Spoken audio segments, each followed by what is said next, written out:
আর ওই যে রাধা, যার সাথে তুই বসে বসে রং রলিয়ে মানাচ্ছিস, সে তোকে ঘরে ঢুকতে দেবে না রে শালা। যুধিষ্ঠির বাবু। আগে হ্যাঁ, আপনি? ও, আপনার কথাতেই তো ওকে আমি অ্যারেস্ট করেছিলাম, এই সুয়ারটাকে। আর আপনি বোধহয় এখন ছাড়াতে এসেছেন। আসলে ব্যাপারটা হলো, আফটার অল ও তো এখনো নিরঞ্জন ঘোষের জামাই, তাই উনি বললেন। যা, খুব জোর বেঁচে গেলি। আর শোন, আমি যদি আবার শুনি তুই ওই রাধার সাথে ফষ্টি নষ্টি করছিস, তাহলে তোকে আমি 24 ঘন্টার মধ্যে ওই বাজারে টেনে এনে তোকে গুলি করে মারবো। যা, ভাগ শালা। বিজলিদি বলছিল আজকে সকাল থেকেই তুই ঘরে দরজা বন্ধ করে বসে আছিস, তাই ভেবেছিলাম হয়তো আমাকে দেখেও তুই দরজা খুলবি না। আসলে দরজা বন্ধ করে সারাদিন শুধু ভেবেছি রে, ভেবেছি এটা আমি কি করলাম। যদি আমি শ্বশুরবাড়িতে থাকতাম তাহলে হয়তো এরকম করেই কষ্ট পেতাম, অপমানিত হতাম, লাথি ঝাঁটা খেতাম। তবু তবু সে কষ্টগুলো হয়তো সব আমার। কিন্তু এখানে থাকছি বলে আমার দুঃখ যন্ত্রণা আমার বাবা মাকেও কষ্ট দিচ্ছে রে। এগুলোই সব ভাবছিলাম। আচ্ছা মালতী, মানুষ মানুষ নিজের মনের মতো করে কাউকে ভালোবাসতে পারে না? তোর বোকা, ইচ্ছেটা তো মানুষের মনের তৈরি, আর মন কি ভালোবাসা ছাড়া বাঁচতে পারে? তাই মন কাউকে না কাউকে ভালোবাসতে চায়। তবে মন কেন বিশেষ একজনকে ভালোবাসলো তা কেউ বলতে পারে না। তোকে একটা কথা জিজ্ঞাসা করব, উত্তর দিবি? জানলে নিশ্চয়ই বলবো, বল না। মদন এখন কোথায় আছে রে? আমি জানি তুই ভাবছিস আমি এতটা নির্লজ্জ। আসলে তুই তো একটু আগে বললি না যে মানুষের মন একজনকে কেন ভালোবাসে তা কেউ বলতে পারে না। আর আমি তোকে ছাড়া কাকে বলবো বল? বল না রে, কোথায় আছে জানিস? জানি, কিন্তু তুই শুনলে কাঁদবি না বল? ওরকম করে বলছিস কেন? বল না, বল না কোথায় আছে ও?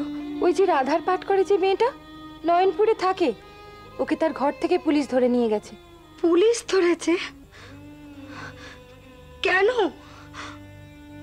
ও তো চোর নয়, ডাকাতিও করেনি। তাহলে তাহলে ওকে পুলিশ ধরলো কেন? চুরি ডাকাতির থেকেও জঘন্য কাজ করেছে মদন, আর তুই তার জন্য কাঁদছিস? হ্যাঁ কাঁদছি, কারণ ও ভীষণ দুঃখী মানুষ রে, খুব গরিব ছিল। একটা ছোট্ট যাত্রা দলে যাত্রা করত, ভালো করে খেতে পেত না। আমাকে বিয়ে করার পর এখানে এসে ও ভালো ছিল, ভালো করে ঘুমোতো। আর তাছাড়া যাই ঘটুক তার জন্য সব দোষ তো আমার, ওর তো কোনো দোষ নেই। ওকে তো আমি বিয়ে করতে চেয়েছি।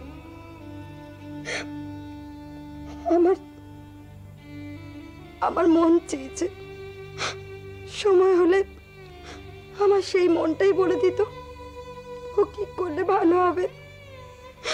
কিন্তু থানায় নিয়ে গিয়ে ওকে যদি মারে, বেশি মারধর করলে তো মরে যাবে। ওরকম ছেলে বেঁচে থেকে কার কি লাভ বল?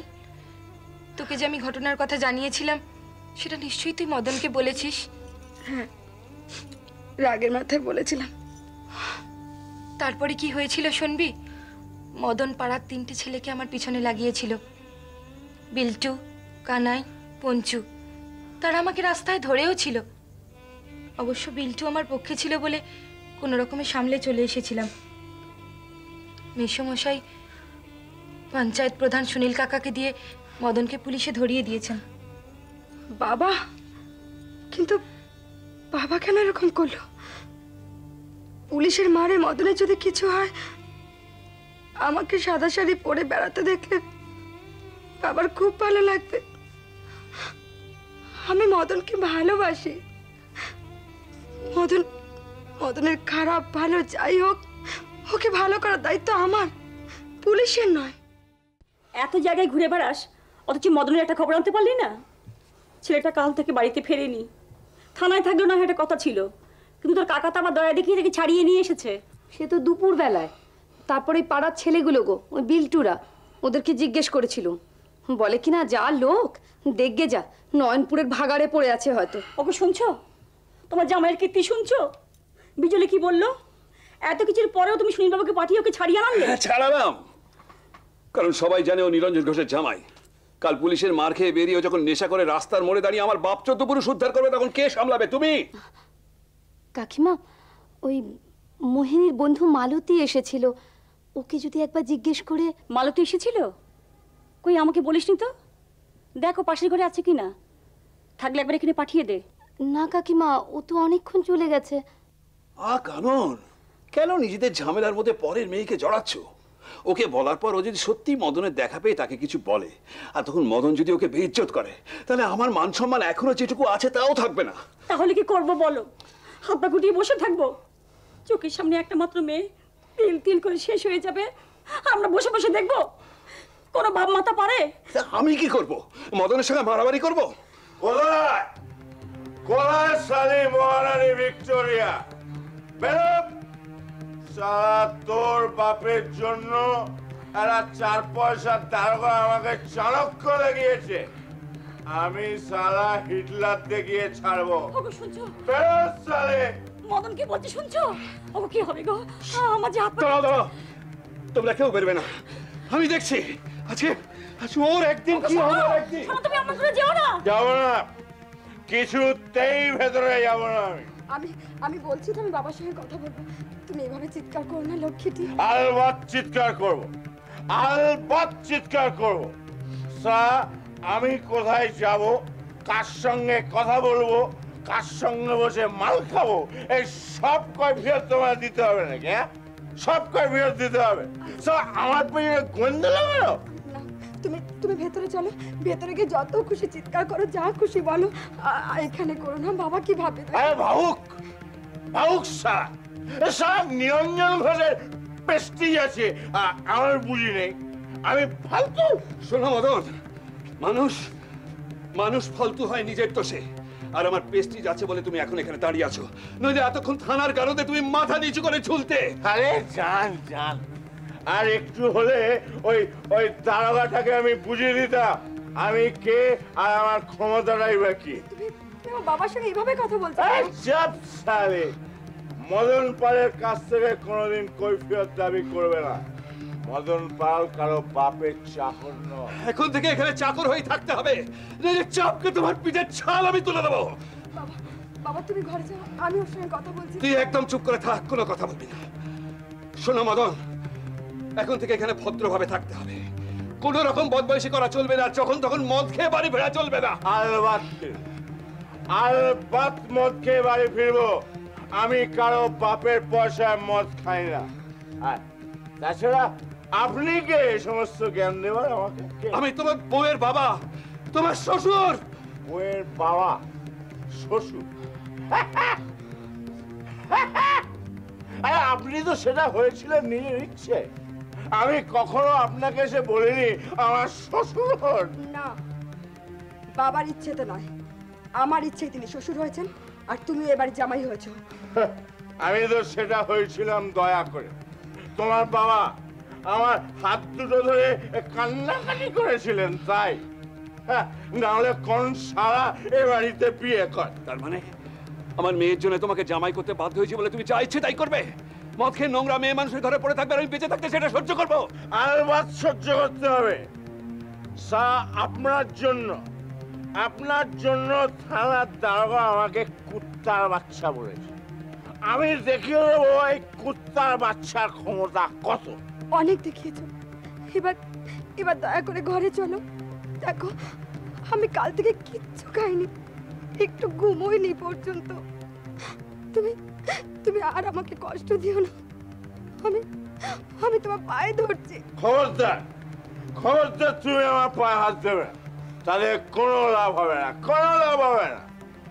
আমাকে পুলিশ দিয়ে জুঁয়ের ঘর থেকে তুলিয়েছে যে, আমার জুঁইকে কষ্ট দিয়েছে যে, ওই ওই তোমার বাবা নিরঞ্জন ঘোষ, তাকে আমার পায়ে হাত দিয়ে ক্ষমা চাইতে হবে। যদি চাই তবেই আমি ঘরে ঢুকবো, না হলে আজই সব শেষ। কি বললে? কি বললে তুমি? আমাকে তোমার পায়ে ধরে ক্ষমা চাইতে হবে? আর চাইতে হবে। না বাবা, তুমি এটা করবে না, তাহলে যে আমার নরকে ওঠাই হবে না বাবা। আমার লাগানো আগুনে আমাকেই জ্বলতে দাও, ও যা ইচ্ছে তাই করুক, তুমি এটা করো না। না, আমাকে একবার শেষ চেষ্টা করতে দে মা। তোর আবদার রাখতে নিজের ভুলে আমি তো সর্বনাশ করে ফেলেছিলাম, তাই আমি ক্ষমা চাইবো। আমার জামাইয়ের পায়ে ধরে ক্ষমা চাইবো। কি করছো কি তুমি? দাও বাবা তোমার পা দুটো।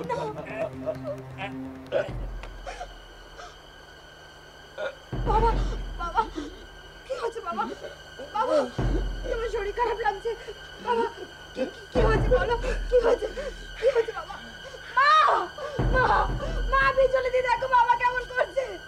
বাবা, বাবা, এইসব অ্যাক্টিং করছে, অ্যাক্টিং। মুখে দুপুরে মাল ফেললো, দেবে তাক করে লাফিয়ে চুপ উঠবে। করো, অসভ্য জান বাচ্চাটা লোক কোথাকারে। আমার জীবনটাকে শেষ করে তোমার একটুও শান্তি হয়নি, এখন আমার বাবাকে মেরে ফেলতে চাও। বাবা, বাবা বলো না, বাবা কি হয়েছে? কথা বলো না বাবা, বাবা কথা বলো। মোহিনী কি হয়েছে? কি হলো? বাবা কি হয়েছে? কথা বলো, কথা বলো। ওকে চুপ করে থেকো না, কথা বলো। ও কাকিমা, কাকিমা, কাকার পা ঠান্ডা হয়ে গেছে কেন? অমনি কি হলো? অমনি তুমি যাও না ডাক্তারের কাছে, মারা দেখে নিয়ে ডাক্তারের কাছে যাও না তুমি। মোহিনী, তোর বাবা আর নেই।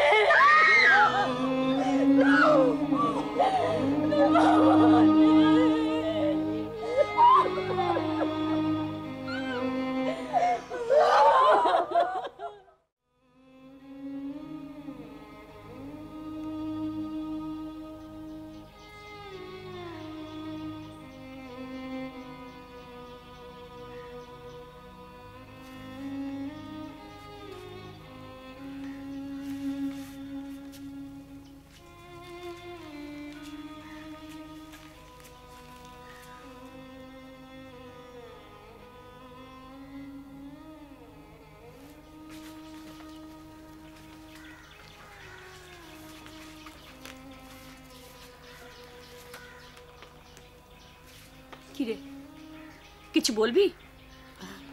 বাজারে পাঠাবে না? কেন, ঘরে কিছু নেই?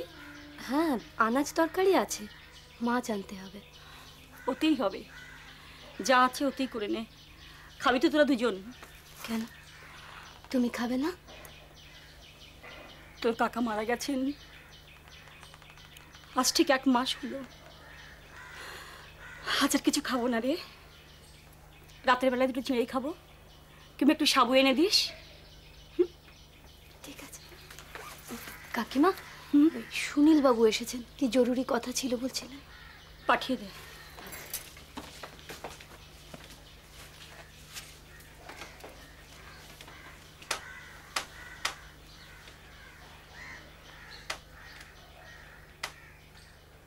না, আমি এক মুহূর্তের জন্য ভুলি না সংসারের এই অবস্থার জন্য আমিই দায়ী। আমি জানি চারপাশের সবাইও তাই ভাবে, তুমিও যদি তাই ভাবো মা, তাহলে সেটা মনে রেখো। অন্তত মা হয়ে তুমি আমার সঙ্গে ব্যবহার করো না, যাতে মনে হয় আমি ঘরে থেকেও ভীষণ একা। বৌদি,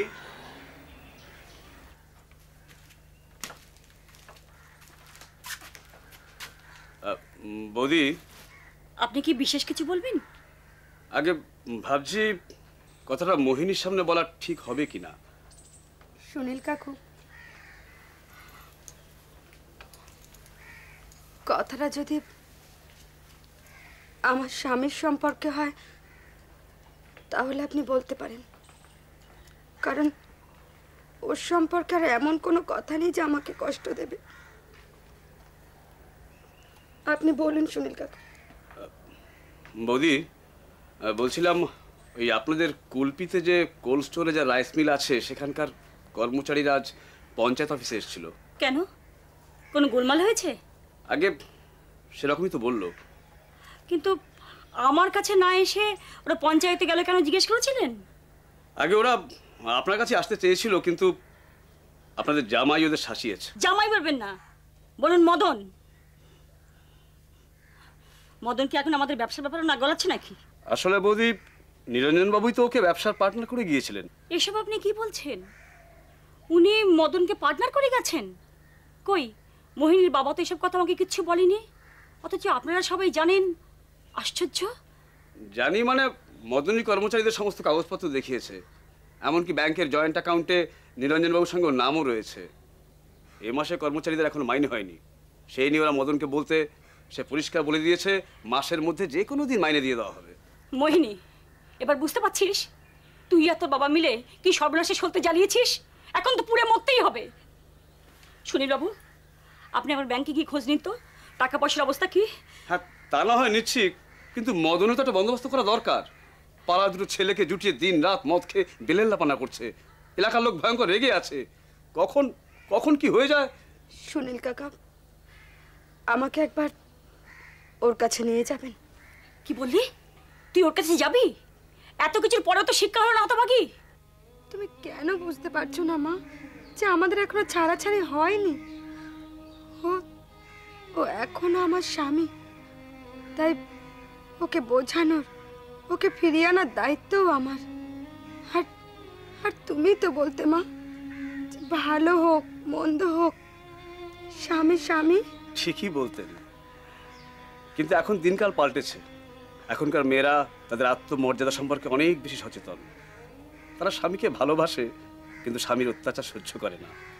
তুমি তো আজকালকার মেয়ে। ভালোবাসায় আগেকার আর আজকালকার বলে কিছু নেই সুনীল কাকা। ভালোবাসে মন, আর সেই মনটা সব কালেই এক। আমি জানি এই ভালোবাসার জন্য, এই মনের জন্য আমি হয়তো একদিন মারাই যাব, তবু আমার মন আজও মদনকেই ভালোবাসে সুনীল কাকা। মা, এই ব্যাপারে আমি তোমাকে কিচ্ছু বলবো না। তবে মদন যদি নিজেকে না বদলায়, ওর ভবিষ্যৎ খুব অন্ধকার। আমি চলি বৌদি। মোহিনী, তুই কাজ কর, আমাকে একটু বিষ এনে দে, আমি খেয়ে মরি। মদনের হাতে মরাচ্ছে, বিষ খেয়ে মরা ঢের ভালো। না মা, না মা, মা তুমি এ কথা বলো না মা, এ কথা বলো না মা, তুমি এ কথা বলো না। কি রে মদন, তুই তো রোজই বলিস ওই বাড়িতে নিয়ে গিয়ে আমায় তুলবি, আর এই বলে বলে এইখানে রাত কাটাস। আর আমি কেমন বোকা দেখ, এর পরেও তোকে বিশ্বাস করে তুই যা চাস আমি তাই করি। বিশ্বাস তো করবি, কারণ তুই আমাকে ভালোবাসিস। এটা কিন্তু ঠিক, মদন দাস সত্যিই ভালোবাসে। আর সেই জন্যই তো আমরা তোমাকে বৌদি বলে ডাকি। তবে মদনদা, তোমার শ্বশুর তো টপকে গেছে, এবার বৌদিকে ও বাড়িতে নিয়ে যাচ্ছ না কেন? মাল খেলে তোর খোপড়ি ঠিক থাকে না। শ্বশুরটা মরে গেছে সেটা ঠিক, কিন্তু মোহিনী আর ওর মা তো আছে। হ্যাঁ, যদিও ওরা কোনো ঝামেলাই নয়। আসল ঝামেলাটা কে জানিস? ওই পঞ্চায়েতের সুনীলদা আর যাদবদা। পঞ্চায়েত মানে তো আমরা। হ্যাঁ, পঞ্চায়েত মানে হচ্ছে আমরা। আমরা যদি পঞ্চায়েতকে সাপোর্ট না করি, তাহলে কোনোদিনই ওদের অফিস খুলবে না। ওটা নিয়ে তুমি চিন্তা করো না। হ্যাঁ মদনদা, চিন্তা নট। তবে মদনদা, তোমার এই শ্বশুর বাড়ির গেটটাকে না আমরা ফুল দিয়ে সাজাবো। হ্যাঁ, আর তুমি আর বৌদি রাধা কেষ্ট হয়ে মন্দিরে ঢুকে যাবে। সারার দিকে গিয়ে মনে হবে জানো, সারার দিকে মনে হবে যেন জ্যান্ত রাধাকৃষ্ণ মন্দিরে ঢুকে পড়েছে।